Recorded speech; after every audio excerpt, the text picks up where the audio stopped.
Bonjour à tous, bienvenue sur la chaîne Débrouille et Survie au quotidien. Vidéo pour vous présenter un livre exceptionnel sur la thématique de la survie en nature sauvage. Alors il existe pléthore de livres en la matière, notamment John Wiseman, les livres de Bear Grylls, etc. etc. Là ici, je suis tombé dessus en vadrouillant sur Amazon, et quand j'ai vu cette couverture avec un peu mal découpé, on dirait, voilà, les caractères frôlent la tranche. Je me suis dit, qu'est-ce que c'est que ce livre? Il y avait quand même pas mal d'avis, de bons avis, des avis même dithyrambiques. Et je connais un peu la technique des bots qui donnent des avis, donc je me suis dit, bon, faut peut-être pas se fier à ces avis.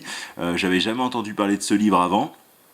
Et j'ai fait quelques recherches et en effet, il s'avère qu'il s'agit d'un excellent livre de survivalisme, notamment de survivalisme en pleine nature.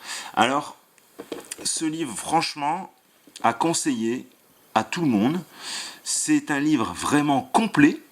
Quand je dis complet, c'est complet.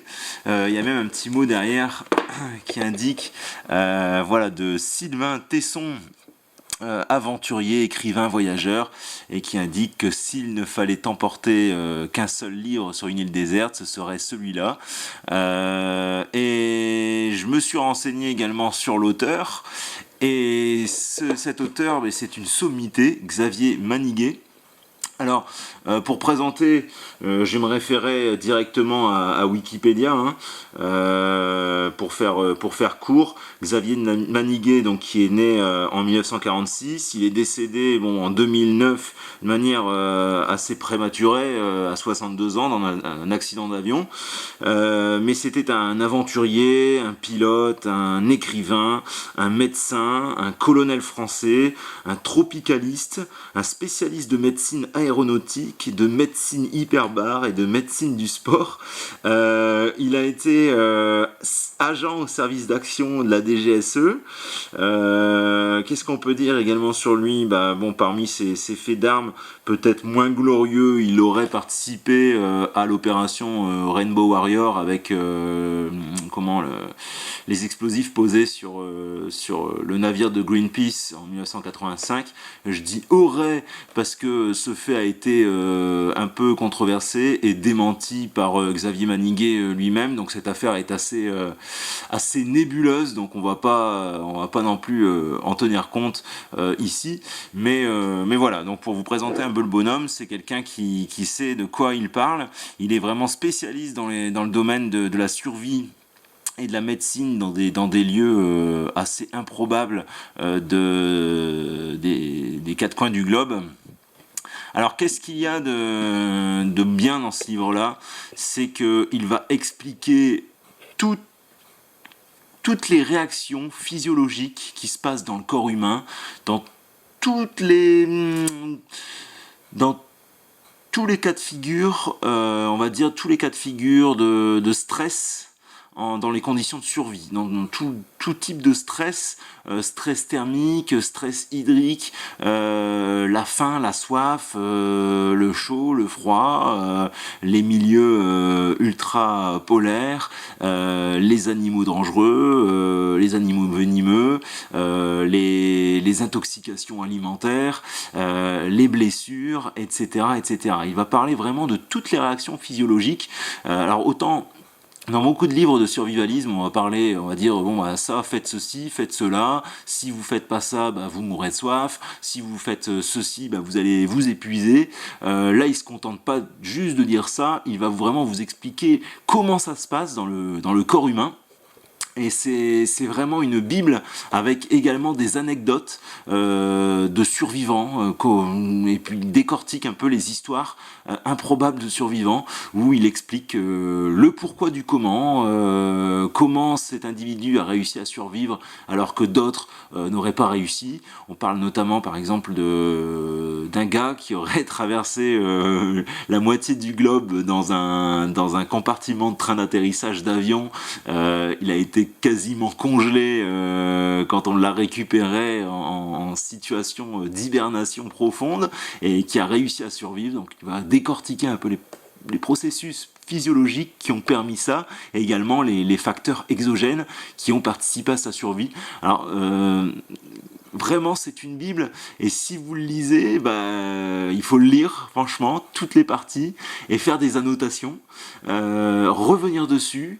Vous allez ingérer énormément de connaissances, et dans toutes les situations, hein, que vous soyez en rando ou dans d'autres situations, eh bien, aux yeux de vos collègues, de vos compagnons de route, vous paraîtrez être un érudit dans tous les domaines. Alors ce livre vraiment complet, il fait quasiment 500 pages, je pense, que je regarde un peu. Hop, ouais, c'est ça, on est à plus de 500 pages. Plus de 500 pages dans ce bouquin qui traite de toutes les situations. Et 500 pages dans un format ultra compact. Alors ça, c'est vraiment pour ça aussi que je l'ai pris, parce que beaucoup de livres de survivalisme sont sur des gros formats, des formats cartonnés, des choses qui sont intransportables dans un sac à dos. Là, on est dans une dimension de livre de poche. Alors, hop, pour vous expliquer un peu, pour vous montrer, bon là, petite bibliothèque verte, on est quasiment sur le format bibliothèque verte, vous voyez. Le camp du bout du monde, ça, excellent livre de Mel Ellis, je vous le conseille, c'était ma lecture de jeunesse, et pour ceux qui aiment les aventures, c'est extraordinaire, ça vaut du Jack London, du Fenimore Cooper, du James Oliver Curwood, bref, passons. Voilà, quasiment format bibliothèque verte, en version souple, très peu de hauteur, donc les pages sont assez fines, donc faible encombrement, hein, vous voyez, une petite bibliothèque verte, et puis là, ce que ça donne, bon, je mesure pas en direct, on s'en fout un peu, vous voyez un peu le format, hein. Par rapport à d'autres bouquins qui font aussi 500 pages, 600 pages, par exemple l'excellent livre de John Wiseman, Aventure et survie, que j'ai dévoré 2 fois déjà, là il y a 500 pages aussi et quelques, hein.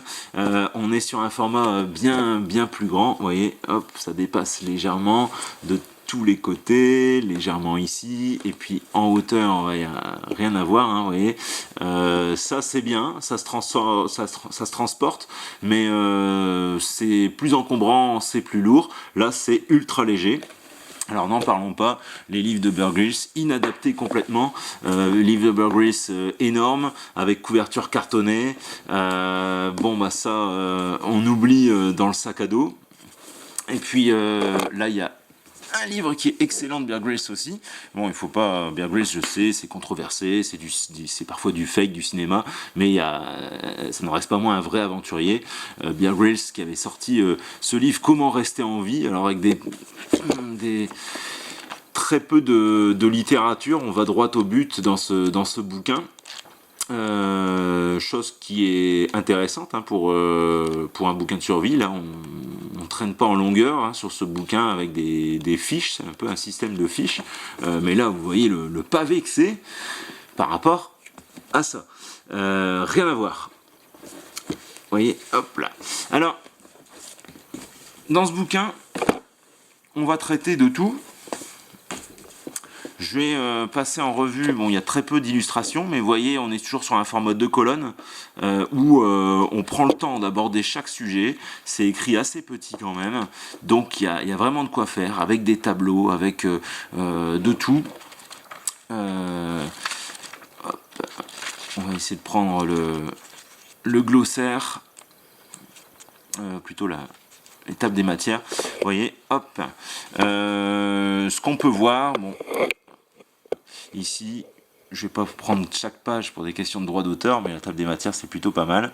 Donc on va parler voilà des agressions, le froid, les chiffres, les idées reçues sur le froid, les survies extraordinaires, les cas de survie extraordinaires dans le froid, la physiologie et la survie dans le froid, les mesures préventives, les entraînements pour lutter contre le froid avant de partir en mission, le chaud bien sûr. On va parler de la soif, de l'effort physique, des requins. Bon, les requins, ça m'intéresse un peu moins parce que je vais pas dans les pays où il y a des requins, mais bon, beaucoup de gens se font attraper par des requins ou surprendre ou parfois même tuer par des requins dans certaines zones quand ils partent en vacances, donc pourquoi pas. Les serpents. Qu'est-ce qu'on a également? Voilà, tout ce qui est morsures, serpents, autres animaux venimeux et vénéneux. La survie en groupe, ça très intéressant. Très peu de bouquins en parlent. Donc survie en groupe avec les effets de panique, les comportements collectifs et les catastrophes, le choix d'une équipe, la sélection et l'entraînement, le choix d'un chef, l'isolement, la clandestinité, donc l'effet passager clandestin, un peu des personnes qui vont profiter un peu de l'action du groupe sans mettre forcément la main à la pâte. Voilà, les cas de survie en groupe exemplaires. Le stress en survie, les coulisses de la survie en situation de stress et les effets physiologiques du stress, les milieux agressifs divers et variés, les naufrages en mer, l'élément sous-marin. On a également voilà, la plongée, le désert, trouver de l'eau dans le désert bien entendu, la jungle, la montagne, les pôles. Bon, je risque pas d'aller dans les pôles, mais c'est toujours intéressant de savoir certaines choses. La science et la survie, la météorologie, nivologie et avalanche, diététique de la survie, astronomie, orientation, cheminement. Techniques diverses et variées, la cueillette,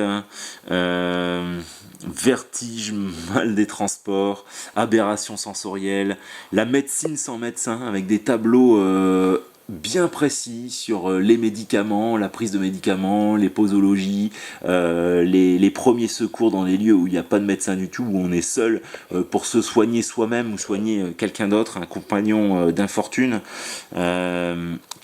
Les symptômes en voyage, les femmes et l'aventure. Donc là, on a un chapitre vraiment dédié aux femmes, les généralités, menstruation et activité physique, la grossesse dans un cas de survie, précautions à prendre en milieu extrême, féminité et aventure, les équipements à emporter en termes de signalisation, de plongée, d'équipements maritimes, matériel polaire, matériel divers et variés, les lames, les armes. Voilà, donc on a un guide qui est très très très complet, avec des pages très très fines, où on va sur certains chapitres à l'essentiel, mais on peut approfondir chaque sujet avec un peu d'illustrations qui font pas de mal pour digérer un peu. Mais vous voyez, on est sur quelque chose d'archi complet. Donc on est à des lieux du bouquin. Je pensais franchement tomber sur un bouquin écrit par un blogueur comme moi, ou bien voilà, par un youtubeur ou quelqu'un qui veut se faire un peu d'argent, parce qu'il y a énormément de bouquins sur Amazon où on est plus sur un format carnet ou bien sur des e-books avec très peu de valeur ajoutée. Moi, on m'a déjà sollicité pour faire de la promotion d'e-book. J'avais lu des bouquins qui font 60 pages, écrits en format Word 16, avec très peu d'informations forcément, où on enfonce des portes ouvertes. Là, franchement, pour celui qui est passionné par le domaine, eh bien, prenez, c'est excellent. Donc c'est publié chez Albin Michel, donc ça m'a mis aussi la puce à l'oreille, comme quoi c'est un bouquin de qualité, on a un bon éditeur derrière. Bon, excusez, j'ai fait de la peinture, mes mains sont un peu dégueulasses. Et voilà, pour un tarif somme toute adapté, 15,90€ TTC. Voilà, donc dites-moi si vous avez déjà lu ce livre, dites-moi ce que vous en pensez. Moi, franchement, ça va rejoindre mon sac à dos pour tout type d'expédition, de rando. C'est franchement adapté à toutes les situations. Voilà, et bien, je vous dis à très bientôt. Ciao, ciao, à la prochaine.